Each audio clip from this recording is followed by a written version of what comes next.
listening to the X-Zone Broadcast Network, www.xzbn.net. Radio's authority on the world of the paranormal and the science of parapsychology, celebrating 25 years of broadcasting. Broadcasting around the world and to the great beyond.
Listening to the X-Zone Broadcast Network, www.xzbn.net. Radio's authority on the world of the paranormal and the science of parapsychology, celebrating 25 years of broadcasting. Broadcasting around the world and to the great beyond.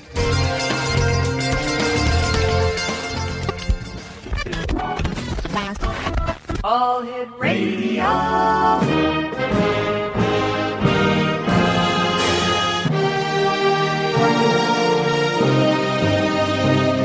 Welcome to the X-Zone, a place where fact is fiction and fiction is reality. Now, here's your host, Rob McConnell.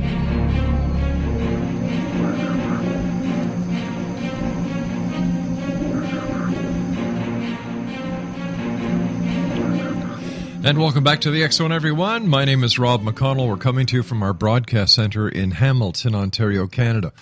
Worldwide toll-free 800-610-7035. Email xzone@xzoneradiotv.com. On all social media sites, X-Zone Radio TV.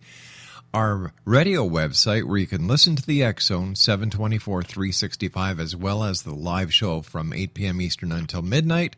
Monday through Friday is www.xzoneradiotv.com and our new podcast site, xzonepodcast.com. My guest this hour is a good friend of the X-Zone. Linnea-star is her name, and she has displayed an amazing metaphysical understanding of the universe since her early childhood. When Linnea was a little girl, her grandmother remarried. On the day of the wedding, Linnea was upstairs in her grandmother's new home. Several pictures and portraits hung on the wall. Now, a woman appeared and told Linnea that she was the mother in one of the pictures. She further explained that her name was Mary and that she died before Linnea was born. Mary also stated that her spine was healed. Mary wanted everyone to know that she knew her children now had a mother here on earth. Linnea's grandmother came upstairs and asked who she had been talking with. When Linnea told her, her grandmother related that her new husband's late wife was named Mary, and that she had died from cancer of the spine before Linnea was born. We've had the pleasure of having Linnea on the show many times. She is loved by all of our listeners around the world. Her website is linnea-star.com, and joining me now is Linnea-Star. And Linnea, always great having you on the show. How have you been, dear friend? Fine, thank you so much. Excitement to be on your show tonight. I really appreciate the opportunity to be here and to share my message that the soul is eternal. Thank you again. Oh, it's our great pleasure, Linnea. You know that we love having you with us. Linnea, one of the many topics that we talk about here on the X Zone is reincarnation. Can you tell us about reincarnation and how it works? Yes, I can. Reincarnation is the ability of your soul spirit to come back in another lifetime. And there are many religions that do believe in this. Actually, the Hindu faith and the Buddhist faith are very much aficionados of the fact that the soul spirit can come back. Mm-hmm. There have been some documentations of that throughout the world, and I'm a believer that if the soul spirit connection is that strong to the survivors, somehow the soul will find a way to come back into everyone's life again. It could come back as a relative, it could come back as a child. So I'm often aware of situations where that could possibly happen, even in a non-Hindu or non-Buddhist setting. Linnea, how many times does one person come back? Maybe the right way to ask the question is, how many times are we reincarnated? I think that we choose if and when we want to come back, and I think it's because we haven't learned the lessons on the earth plane that we were supposed to learn during our lifetime. And I think that there are some souls that want to come back and have another chance. Mm-hmm. And a way to ascertain this is sometimes young children will start to speak of a past life connection. And especially, as I said, in the Hindu and the Buddhist faith, a lot of times the family will research this to find out if it's actually applicable. So you should watch your little ones. They might give you cues or clues. They might know information about their family history or families that you're connected to that they wouldn't have unless it was the soul spirit returning. Are children more apt to remember their past lives due to the fact that they haven't been in this existence or this reality for very long? That's a really good observation, and I think because they're so young and open, they don't have a filter to prevent that from happening. It just seems by the age of reason, 7 or 8 years of age, those memories are clouded and they're not readily available as they are when the child is a little bit younger. Fascinating topic, fascinating lady. My guest this hour is linnea-star. Her website is www.linnea-star.com. That's lineastar.com. Now, Linnea and I have to take a small break here for our good sponsors and friends of the X Zone. But when we come back, we're going to be talking to Linnea about much more, including prophecies, ghost apparitions, miracles, and much more. This hour here in the X Zone with yours truly, Rob McConnell, and our special guest, our good friend Linnea-star. This is the X Zone, a place where people dare to believe and dare to be heard. It's a place where fact is fiction and fiction is reality, as you will soon see on the other side of this break. Don't go away.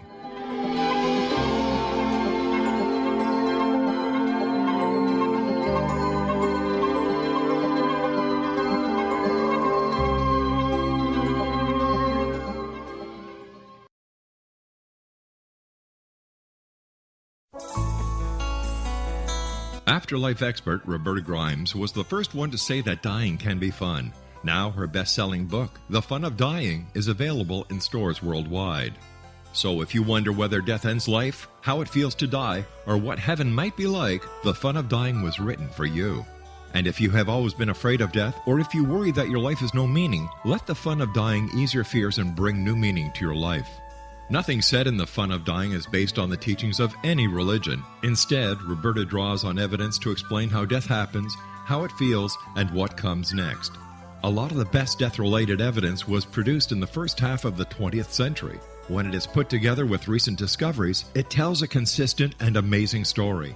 Roberta Grimes blogs and answers questions at robertagrimes.com. Her wonderful book, The Fun of Dying, is available on Amazon and at stores worldwide wherever books are sold. You're listening to the X Zone Broadcast Network, www.xzbn.net.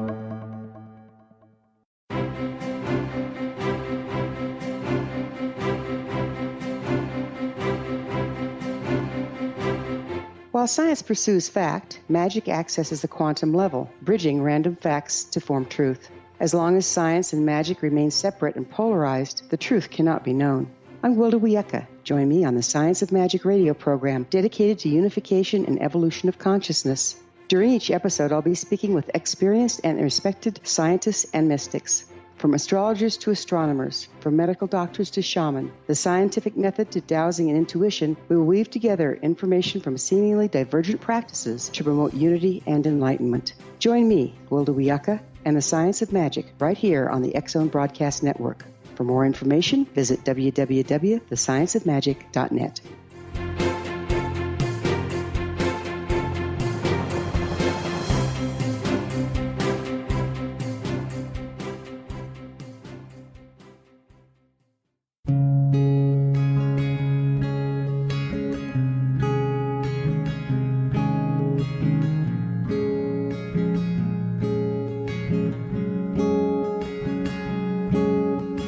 Linnea-star began to demonstrate a metaphysical connection to the spirit world as a little girl. Her family noticed the connection, but it was a great-grandmother who told the family that Linnea was indeed gifted. The great-grandmother, who was also gifted, felt that Linnea had indeed inherited these attributes. It has been noticed that oftentimes such things are passed down through the generations. Linnea was also born with a caul, a thin white membrane across a newborn's face. Legend has it that if the baby is born with this caul, the child will have second sight, or what we call psychic abilities. Linnea-star does past, present, and future, and has the gift of prophecy. It is written within scriptures that if you are able to give factual information, and prophecies indeed come true, the gift indeed comes from the divine realm. Linnea-star does large interactive groups as well as private gatherings. For more information on Linnea-star or to contact Linnea for a one-on-one consultation, visit her website at www.linnea-star.com. That's www.linnea-star.com.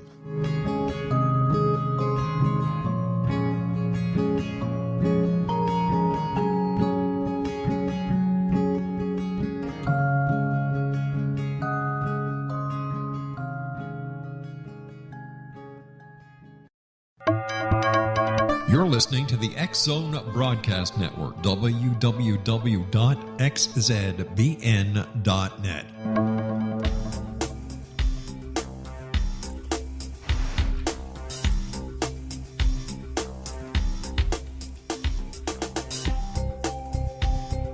Linnea-star is my guest this hour, X Zone Nation. linnea-star.com is her website. And Linnea, is there any way for someone to know how many times they have been reincarnated? I'm going to say that I think that could be a possibility if the family that you are reincarnated again will document some of your past escapades. And I think sometimes if there's been more than one reincarnation, the soul spirit will give information that can be validated. But you have to really, I think, hone in on what the child might be telling you, or some of the instances that the child might have a genetic memory that nobody would assume unless the child brought it up themselves. It really has to be keyed in to your relationship with the person that has come back to reconnect with you. You said in the previous segment we were talking about reincarnation, and you mentioned the soul-spirit connection. Can you describe that, please? Yeah, I'm going to say that all of us have a human body, as you know, or, an animal body, and that body is given a life force, which I consider to be called the soul spirit. It's almost like an electrical force. And when your soul spirit is going to leave the body and the body is no longer necessary, your soul spirit or your energy per se will go back to the Creator, and you will either decide to, travel on and learn what you can learn on the other side, heaven, nirvana, or you'll stay close to the people that were close to you and be like a guardian angel in some instances. And in some instances, you might decide to come back because the love connection was very strong and you want to recreate a relationship with the family that you left behind. Is it possible, Linnea, that we don't come back to the same family, that we don't come back in the same dimension, the same reality. It's possible that we may even come back on another planet in a far-off galaxy. I think I can agree with that because there have been instances where someone has come back, but they were not connected to the family that they're in, but they've given definitive information from another lifetime that's been verified, and that's called genetic memory. And sometimes we will meet someone that we have such a strong intrinsic connection to, and we don't understand why. Mm-hmm. They're not related. We didn't really plan this, but genetic memory is letting you know that you have a genetic imprint on each other, and you knew each other in another existence. Are there a set number of souls, for example? Are more souls created as time goes on, or are they the same souls that are recycled, for lack of better words? I would say that my own feeling is that the soul is created in the image and likeness of what you perceive as God. Mm-hmm. And I would think that even if you do come back, there are new souls that are being constantly, returned and given life to the body. So I'm going to say I think it's a combination. You could have people coming back, but I think that it's a whole new consistent soul spirit keeps producing more and more individuals. I don't think it's the same ones coming back. I think that's few and far between, but I think that when God is creating the world, mm-hmm. he's sending souls into bodies to become individuals, to have their lifespan, usually about 70 years, 10. How does it if work? We're lucky. How does it work with channels who ask a medium to connect with someone on the other side? What happens if that someone on the other side has already been reincarnated? Is there still a portion of this soul that is able to communicate with the loved one on this side? Well, I think that whoever is the medium channeling would be able to get information to point to that. There was a very famous gentleman, Edgar Casey, mm-hmm. who was the sleeping prophet, and he would, go into a trance and give information, and sometimes he would say, the energy is not available, another lifetime has been acclimated. So I think there are instances where you might be able to tell someone, I can't get the connection I want, that's telling me that the person has returned to the earth plane. How do you know? I've had that happen to me a few times. You have, eh? Yes, I have. I've had that happen a few times. How does somebody know who is seeking that reconnection? They're grieving so bad they want to reconnect with a loved one that has departed. How do they know if a medium is legitimate or not? That's a very good observation also, and I think that when you do go to someone who purports to be, a connection, mm-hmm. you need to check their credentials, you need to look at the website, you need to get some kind of verbal affirmation if someone's been there or if you've heard, testimonials from people. And the other thing is when you meet the medium, if they start to give you evidentiary information, if they start to give you cues that do mean something, I'm going to say that I would go with the feeling that they're picking up the energy around you, and henceforth they're trying to give you what the spirit world is trying to say, so you can substantiate that it's the person you're trying to make the connection with. You have to feel comfortable doing it, because if you don't work with the person mm-hmm. that's giving you the information, sometimes you can put a blockage up through no fault of your own, but you really have to be conducive to letting the energy come through so the medium can communicate with you and the person on the other side. Is it possible that when someone is channeling, like you channel, you're a medium, right? Yes, I am. Okay. Thank you. I am. Mm-hmm. How do you prevent a negative entity who may be masquerading as the person that the soul that you are trying to communicate with from coming through back onto this side? I understand, because I've had people ask me that also. I think what I generally do, I always ask for protection. I ask for the white light, mm-hmm. and I ask to be connected to the highest possible level of communication that I can, do. And the thing is that if I have any hesitancy if I feel I shouldn't be connecting there, I will end the session. I'm not comfortable with it. I've had that happen. Really? So it's almost like I know instinctively that, you know what, this isn't something that I think I want to pursue. This isn't going to help anyone, and I think that I would rather go on to something else and just leave that particular channel alone. Because sometimes you're right. Sometimes you have to be able to ascertain that it's not the most positive force that might be using your ability to give a message to someone, and you want to prevent anything unpleasant or untrue to come through. You want the highest level of white light. That's what I think everyone in this field would want. I know especially I do. Speaking about the negative forces, how dangerous is a Ouija board with people who don't know what they're doing? Well, the Ouija board has been around for a long time, and it's the word Ouija. Oui is French for yes, and ja is yes in German, I believe. And it is technically something that you can use to connect to the other side. I stay away from it. I'm not comfortable with it because there have been cases where something unpleasant has come through that people didn't know how to handle. So I always suggest that you get an angel board.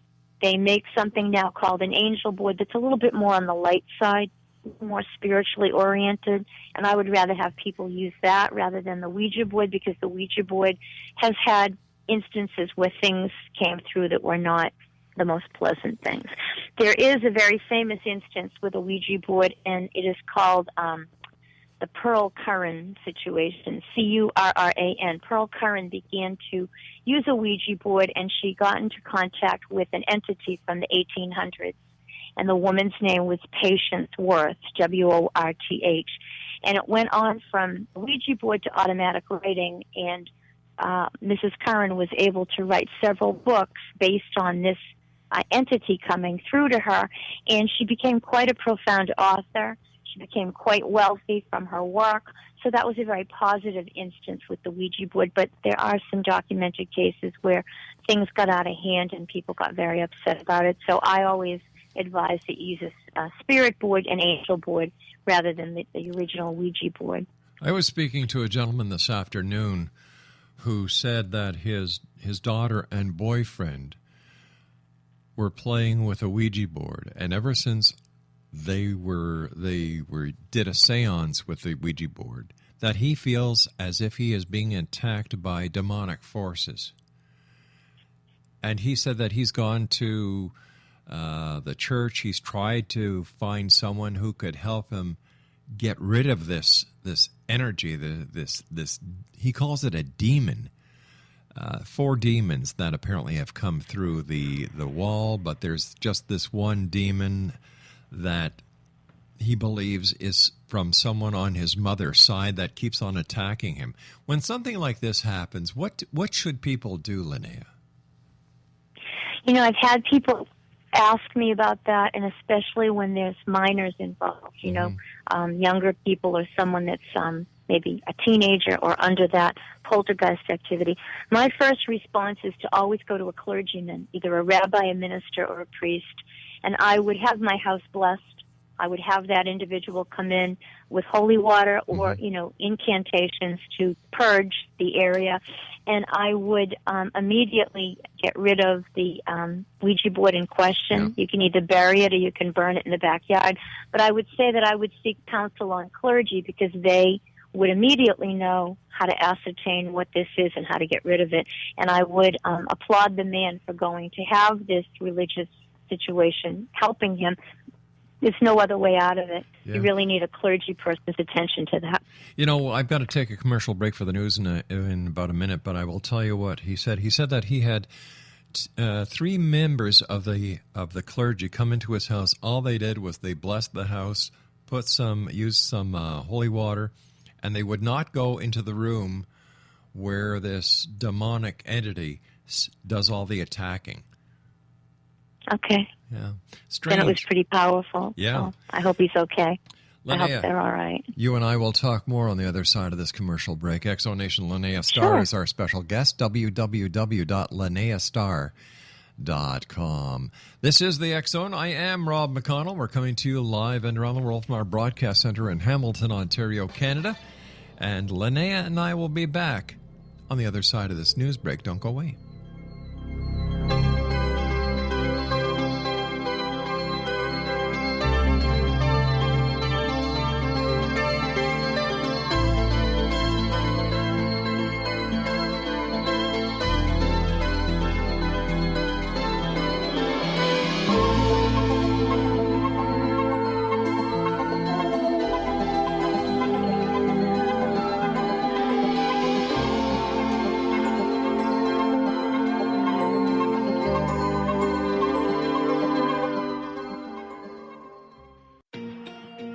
Wouldn't you love to know the secret to everything?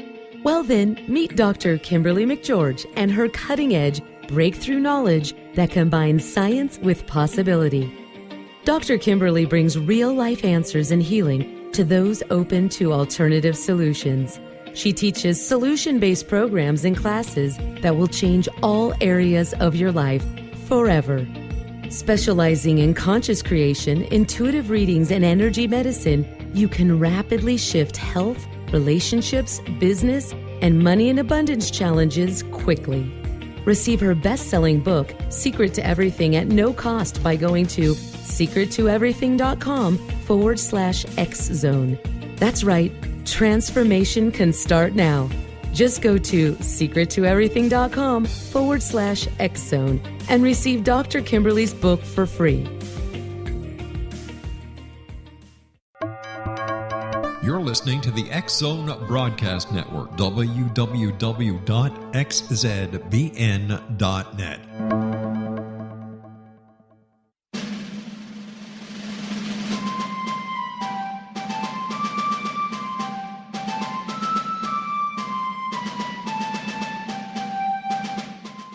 Thomas Jefferson was a Burgess of 27 when he met Martha Wales Skelton, a 22-year-old widowed heiress who was fondly called Patty by her family. They were married on January the 1st, 1772, and they took up residence in a cabin on the building site on top of a Virginia mountain that Thomas had named Monticello.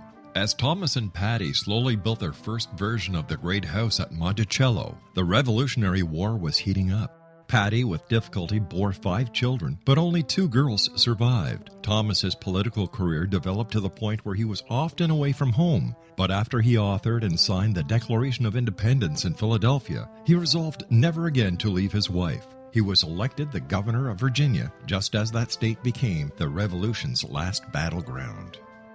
The Revolutionary War ended in 1781, and Thomas gladly retired altogether to my family, my farm, and my books. But Patty continued to want to bear her treasured husband a son, and late in the summer of 1782, she died of kidney failure at the age of 33, 4 months after having borne yet another girl. Thomas was so devastated by her death that he never remarried. He mourned her for the rest of his life, even as he helped to frame the peace in France and then became the first Secretary of State, the second Vice President, and the third President of the United States. This story is true. Thomas Jefferson was such an obsessive letter writer and record keeper that we know where he was and what he was doing nearly every day of his adult life. Every significant thing he says in My Thomas comes from his contemporary writings.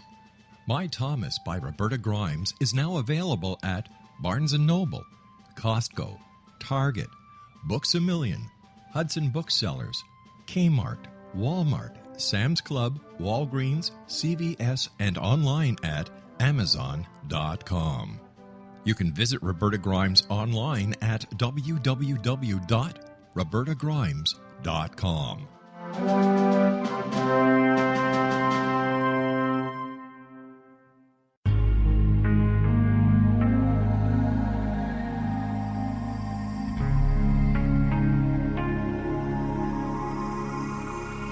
The scientist and the mystic have been on an age-old, relentless search with one thing in common. They seek truth. Their paths converge in the 40,000-year-old practice of shamanism, an ancient science delving to the quantum level of life, facilitating healing, manifestation, and evolution. I'm Gwilda Wiyaka, the founder and director of Path Home Shamanic Arts School, a unique Colorado State certified occupational school training shamanic practitioners and teachers. We also provide classes for empowering personal lives through shamanism. Our certification classes are in week-long segments enabling international participation, and online classes and long-distance shamanic healing sessions are available. Come discover the science of magic in the limitless world of shamanism. www.findyourpathhome.com.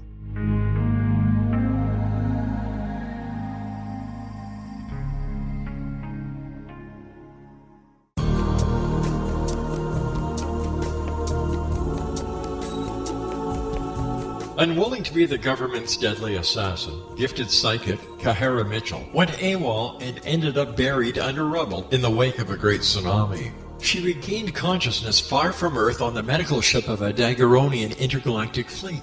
Has she been rescued or abducted by aliens? The Chalice of Carrie, Kahira O'Donnell's latest paranormal science fiction romance, is the passionate story of an Earth woman and her destined mates, twin kings from another galaxy. Kahara uses her gifts fighting alongside Lords Rom and Ra in a war that will determine the destiny of galaxies. The Chalice of Carrie by Kahira O'Donnell is now available at KahiraO'Donnell.com or at Amazon.com.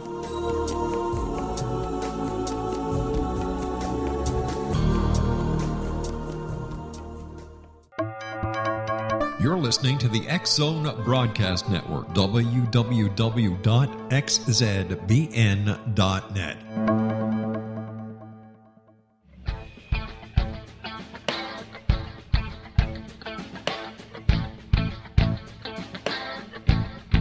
What Happened in Benghazi is revealed by Nicholas Genix, author of Obama, Islam, and Benghazi. He informs the American people that President Obama deceived them by advocating a strong foreign policy prior to the 2012 presidential election, and Hillary Clinton supported this deception.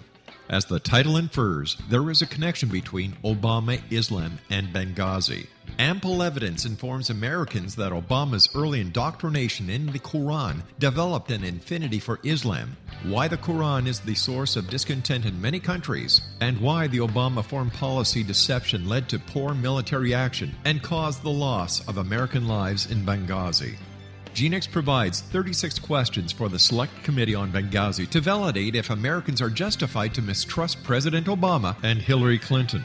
An overview of Obama, Islam, and Benghazi is presented on the website www.futureofgodamen.com. That's www.futureofgodamen.com.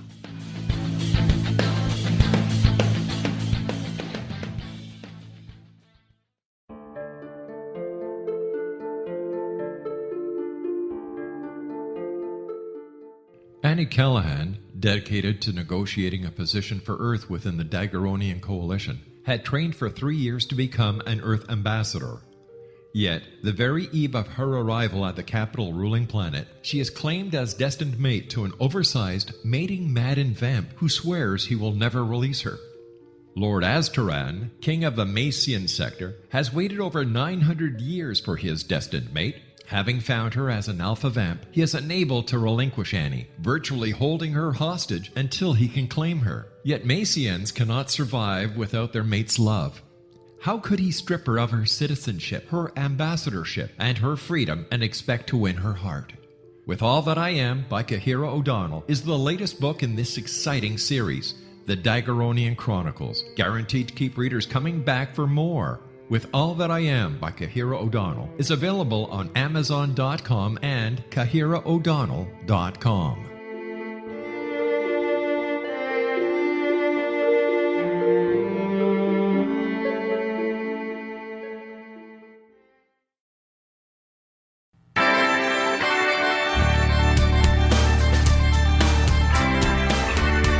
You're listening to the X-Zone Broadcast Network, www.xzbn.net. Radio's authority on the world of the paranormal and the science of parapsychology, celebrating 25 years of broadcasting. Broadcasting around the world and to the great beyond.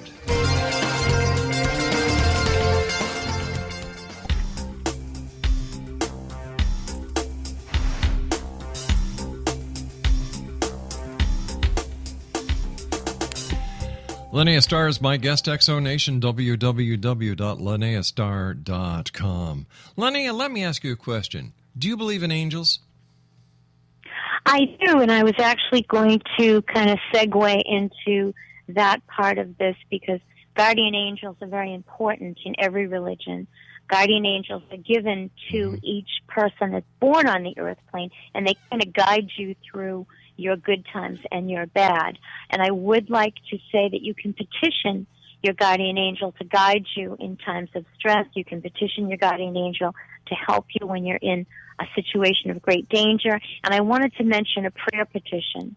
A prayer petition is often used to either help somebody who's physically ill, emotionally ill, or having some really difficult life circumstances. And what you do is you pick a saint that you feel you might have a connection to, like St. Jude, Right. St. Bernadette of Lourdes, St. Catherine Labouré, and you petition the saint to help you in a situation. And when you get your answer, whether it's a yes or a no, it's not always yes, unfortunately, then you make a small donation to the saint's cause.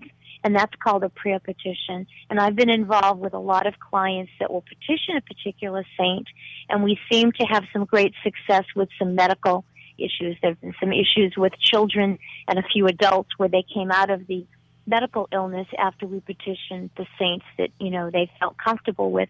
So I do feel your guardian angels and your saints around you can help you through any kind of dire circumstances. I had a guest on the show last week who tried to tell me, and I'm using the word try here because I didn't buy it at all, that angels were cosmic demons. The archangels were cosmic demons. Can you believe that? Okay. Well, I'm going to say that's a little far-fetched, and I mean, I know there's good and bad on both sides, but I'm going to say that I have to say that I feel angels are divine revelations. I don't really think they're anything that wouldn't be divine. And there is a great website out there. It's called incorruptbodiesofsaints.com. And if people can take a chance and look at that, you'll see about 400 Catholic saints that were unearthed to make them, to canonize them, and several of them were not decayed. Their bodies did not decay despite being buried for over 100 years and not being embalmed. Linnea, so what was Bodies of Saints. What was the body? What was the name of the website again, dear? Yes, it's Incorrupt, INCORRUPT, Incorrupt Bodies of Saints. And there's about 400 of them, and two of them I actually mentioned tonight, Bernadette of Lourdes and Catherine Labouré. St. Catherine Labouré died in 1876, and they unearthed her in 1900 to canonize her as a saint. Her body is intact, and it lies in state in a glass casket in Paris, France. You can go in and see. She's absolutely completely pure with no decay, as is St. Bernadette. And when you look at something like that, I did see Catherine Labouré myself, you're amazed because here is a woman that died over 100 years ago, and she's in perfect physical condition. It's got to be a miracle from God. I agree with you. Why I mentioned this other guest I had on, because something inside me just clicked when she tried to tell the Exo Nation that archangels were cosmic demons. It was just like an attack on everything that I believe is good. Sacred, I know.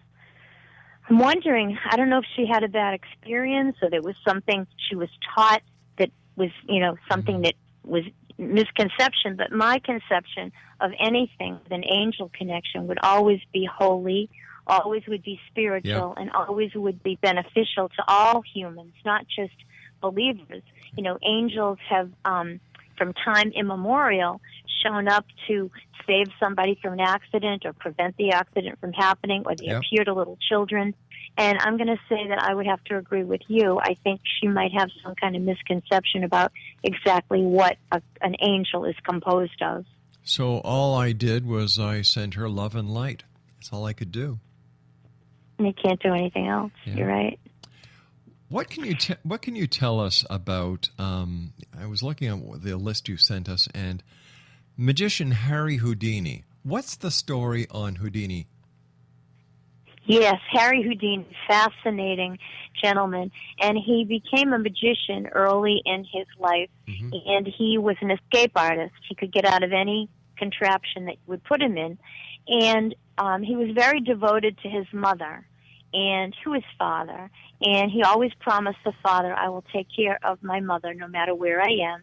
And the father passed away, and a few years later, Houdini was in Europe doing a magic show, and his mother took sick, and she died before he could get home. He was heartbroken. So he began to go to mediums to try to connect with his mother, and at that point in time, the early 1900s, he would go to a lot of spiritual people, the spiritual church. He went into one person to speak to this person, and they made the sign of the cross. And they put a cross on a piece of paper, and Harry Houdini was enraged. He was an Orthodox Jewish gentleman. His father was a rabbi. And he said, my mother would never send me a cross. So he actually went on a big rampage to show who was a fraud and who wasn't. And he was pretty successful. And he was able to, expose a lot of people for what they were not. Mm-hmm. And sadly, he was injured in 1928, I believe, on Halloween. Somebody punched him in the stomach, and he had not had a chance to tense his muscles up, and he died of peritonitis. But before he died, he said to his wife, I will give you a code, and if I can come back to you through a medium, this is what I will say. So she is the only one who knew that. And about 3 years later, she attended a group with a medium called Arthur Ford, F-O-R-D. And Arthur Ford came to the audience and said to her, I have a message for you. He did not know her. And he said, Rosabelle, pray tell Rosabelle. That was the secret message that Houdini gave his wife before he died. Mrs. Houdini was overjoyed, and she, publicized her connection. And Arthur Ford became very, very well known because of Mrs. Houdini's publishing. She also took out an affidavit.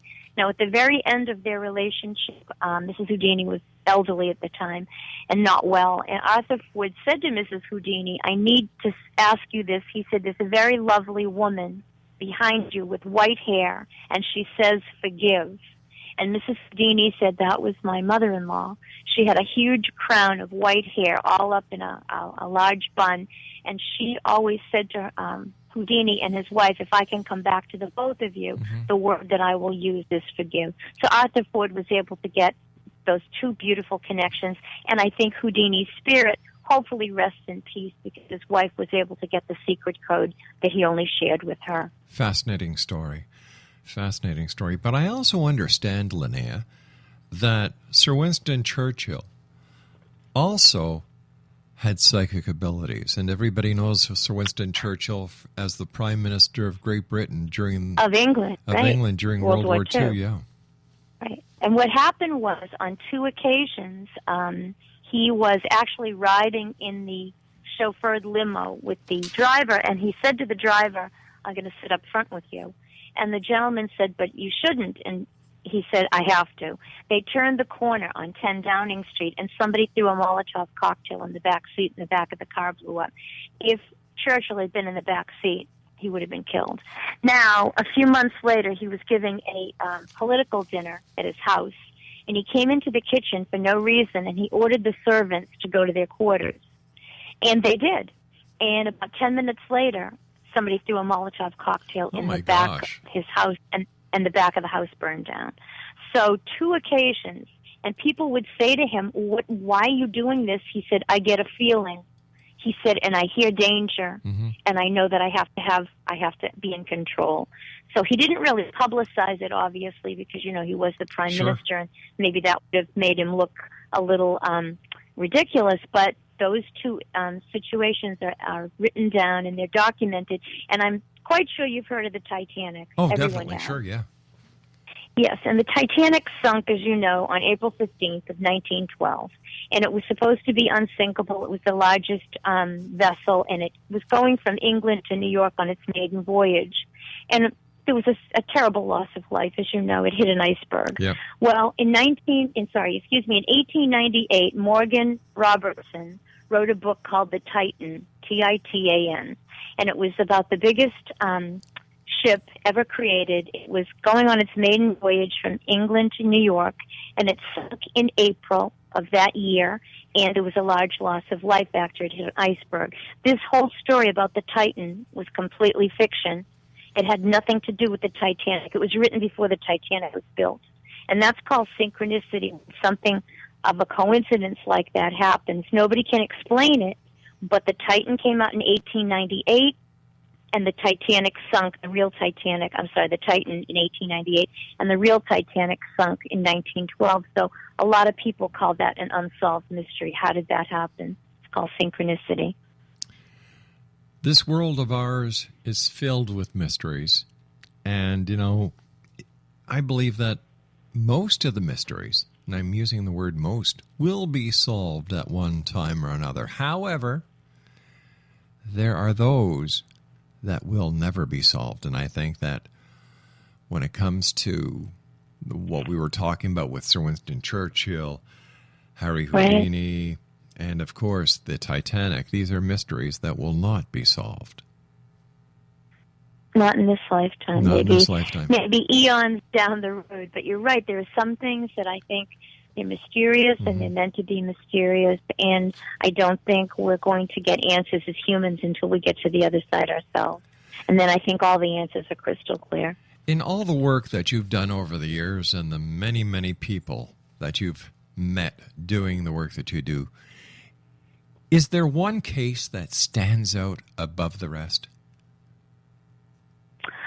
Yeah, I'm going to say that I think the ones that I do, thank you for asking, I think the ones that I do with the children on the other side, children that come back to me. And I had an instance where a little girl, she was probably about 2, she came back to me and prophesied the birth of her brother. And the family was very much bereft after losing her naturally through an illness. And I found out down the road that indeed there had been a baby boy born a year or so later. Unexpected, but a total joy. And I told the family the little girl was showing me an angel's kiss. And an angel's kiss it's a little pink mark that some children get on the forehead, on the side of the neck, or on the ear. And this baby that was born, this little brother that came along, had a little pink mark on his forehead. And the family took that to be that the little girl had kissed him before he came to the earth plane. So that was really wonderful. When I do the baby prophecies and they come true, that's very heartwarming because the child wasn't there. And then, lo and behold, the child's here. And I usually get the gender, and I usually get the due date. In some instances, I've gotten the name. I've predicted about 2,000 children in the last 10 years, and they're all here. And I've seen the families again, and I've predicted sometimes even more than one child in different families. But I think for the baby to come back to say that she lives on, I think that gave a lot of comfort to the parents, especially when the little boy was born, because it was their daughter that told them about it. Whenever you and I have talked, I always notice that your tone changes when you talk about children. You've got a very loving voice. Don't take me wrong, but when you start talking, when you start talking about children, the love just pours out. And is this because Linnea, that you as a child had your gift open up, and is this your way of trying to help other children on this side or the other side to let them know that there's more to what we believe to be existence than there really is? I think you've hit a chord that's very, very important. I think that when I've done work with children, I've worked with children that have had bereavements, and when I've worked with children from the other side, that vibration is very pure and very innocent and very spiritual, and they're not old enough to have a filter on the other side and also on this side. And recently I saw a little girl that lost her father. She's 9 years old, and what can I say to someone that lost their father? And we took a picture of her. She's a very pretty little kid, and on the bottom of her eyelashes there were all these little blue tears. You could see them. And she said, "What is that?" I said, "That's Daddy. Your daddy telling you he knows about your tears when you go to sleep at night, and they're blue for heaven." And the kid was just so emotional. She said, "I can see them." I said, "I know." I said, "That's your daddy putting those little blue dots on your eyelashes. He doesn't want you to cry." So I'm going to say I think you're right. With the children, there's no filter, and I recognize that, and I think my gift responds more so because I know it's going to be well received, and I'm going to get the information that the child needs for me to communicate or for me to give them the information from the loved one on the other side when they are children here on the earth plane. Children I love kids. I do. I can certainly tell that. Children who talk to invisible friends, how do you deal with the parents? Because I know a lot of parents aren't as open as you and I are. When our children had invisible friends, or, they had their make-believe friends, we encouraged it. A lot of parents think this is wrong. I think you should. I think you're right, because if you do encourage it, the child feels comfortable. The child doesn't feel stressed. Mm-hmm. And the thing is that sometimes the imaginary friend will disappear, and sometimes the child will make the connection that it was a grandmother, mm-hmm. an uncle, a granddad, and that will come out if the family's comfortable with what the children are doing. I often tell people that have kids that see that, again, I refer them to a clergyman, because I feel that the clergy person can deal with the parents on a spiritual level and assure them that, this is something, it's normal, it's not anything to be afraid of, it's a connection from a loved one on the other side. And I find that happens in houses, old houses where children reside. The original ghost or the apparition that might have been there years ago responds to the new family. It responds to the family political connection, mother, father, children, right. And so you'll get a very benevolent presence that doesn't want to leave, because this energy is reminiscent of what they had when they walked the earth plane. They might be stuck in between dimensions; they don't know how to get over there. But I tell the family, if you're comfortable with it, and this soul spirit seems to be genuine and gentle, I would say to the soul spirit, we want you to stay here. You're a part of us, as long as, it's pleasant and benevolent. You don't want anything there that isn't pleasant or benevolent. Linnea, stand by. Pick up on that. Linnea, we've got to take our final break. Please stand by. Exonation, linnea-star is our guest, linnea-star.com. We'll be back. Don't go away. Little children aren't the only ones afraid of the dark. Millions of soldiers return from war zones with PTSD, anger, frustration, fear, and loneliness, much of which surfaces during the darkness of the night. You have the chance to change the lives of these American heroes. Songs and Stories for Soldiers.us provides free MP3 players for these men and women. With a list of 3 million songs in 16 different styles, 100,000 audiobooks, and 30,000 old-time radio programs, every veteran can find something to soothe and comfort them at no cost. All our players contain an 8-hour audio program designed to help veterans fall asleep. With 1,500 plus vets now participating, it's our goal to deliver 10,000 audio players this year. Go to our website at songsandstoriesforsoldiers.us. Help us help a veteran make it through the night.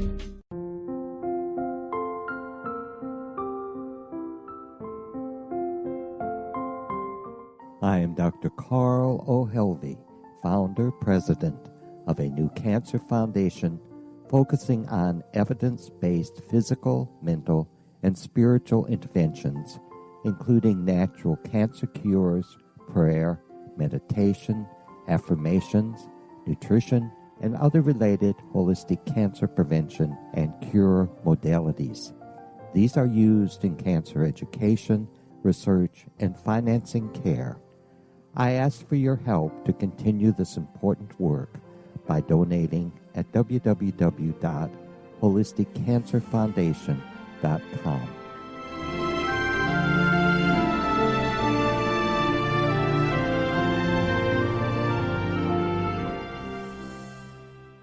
You're listening to the X-Zone Broadcast Network, www.xzbn.net. If you enjoy reading a good mystery with a touch of the paranormal, then you'll love From Out of the Woodwork by William S. Peckham. Sean Kennedy, a Toronto contractor, buys derelict houses, guts them, and turns them into multi-family dwellings. When Sean buys 29 Livery Lane, a century house in ruins, and starts the renovation, the house fights back. He is visited by ghosts of owners past. His visions are triggered by touching an oak mantle, reading a faded letter, opening an old locket, or opening a brand new casket in the basement. These visions will take you on a trip across southern Ontario from Niagara Falls to Toronto to Kingston. From Out of the Woodwork is now available in paperback and on your favorite electronic reader. To order your copy of From Out of the Woodwork, go to www.williamspeckham.com. That's www.williamspeckham.com.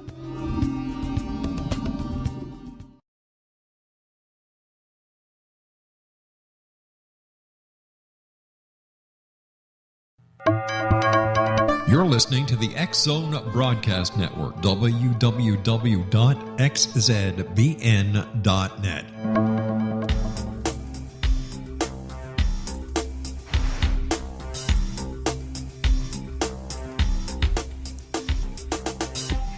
Exonation Linnea-Star is our guest this hour, www.linnea-star.com. First of all, Linnea, always great talking to you, my friend. I love the way that you help people. It's wonderful. And you and I were talking during the last break about a friend of yours who needs our help.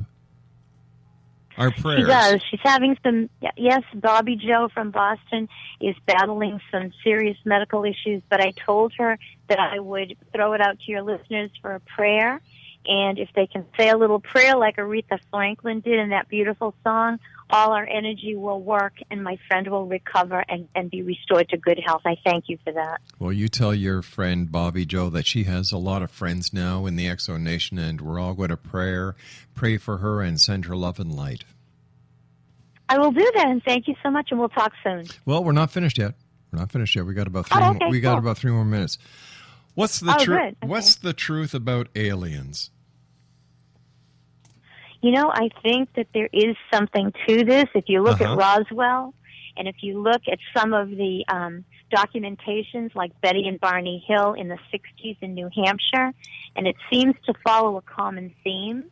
They have the same descriptions, the same reactions, the same audio and visual, not hallucinations, but I'm going to say moments. Right. I think there's something out there, and I think that as we do more space travel, I think we're going to find that there could be life on other planets, and I would like that because I think we could all work together in conjunction to learn from each other and to promote intergalactic peace, which would be great, like our own Star Wars, but no war. It would be really nice for everyone on this planet to get on the same team. Wouldn't it? Yeah. I hope. What is your final message tonight, Linnea, for the members of the X-Zone Nation? I want to thank everyone, especially you and your wonderful organization, for allowing me to give the message that the soul spirit is eternal and to be open to it. You know, you don't have to be an ardent believer like we are, but you can just be tuned into it and to look for the experience and to let your soul spirit, loved ones from the other side, come and communicate, because the grave is not the end. The grave is the beginning of eternal life. We find everybody on the other side when it's our time to go to glory. I believe you, and I agree. I have often used this analogy that as someone is getting ready to leave this side, whether it's natural causes, whether it's a disease, whether it's an accident, right, they enter the cocoon stage, just like a butterfly. Right. And when they come out of the other side, the metamorphosis has taken place. In this case, it's from a spirit in a human body to a free spirit, not unlike the butterfly who goes in as a caterpillar and comes out as a butterfly. That's right. And I think, too, if you look at all religions, no matter what religion we believe in, every religion tells you there's something after this. And I think that if we all believe that, and we are in the reality that, you know what, they watch over us with light and love, no one is ever lost.